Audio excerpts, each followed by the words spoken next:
had ascended 6 levels from my starting point when I had my first run-in with non-brainfly life.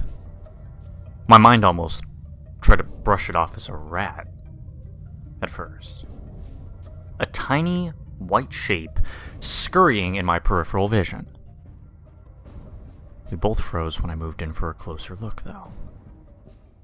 The odd little being was only a few inches tall, pale, and vaguely humanoid, with a large and nearly spherical head.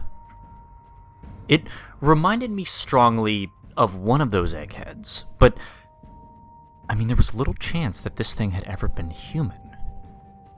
Where there should have been eyes, there were only a pair of gaping, bloody-looking holes.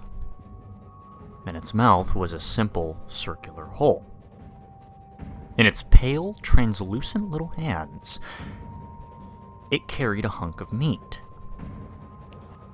It didn't look dangerous, but it could have breathed fire for all I knew.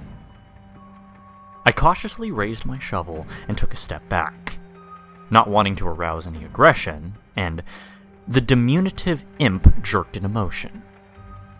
In an instant, it crammed the meat into one of its empty eye holes and took a flying leap off the catwalk, landing with a soft, wet splat on a lower level and scampering off into the darkness.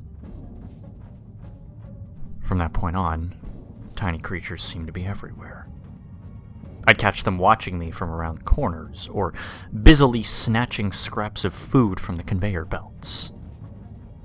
I suppose the rat comparison wasn't that far off. But if the brain flies flew, and the little goblin things were only vermin, exactly who or what had the catwalks been constructed for? I would get my answer soon enough.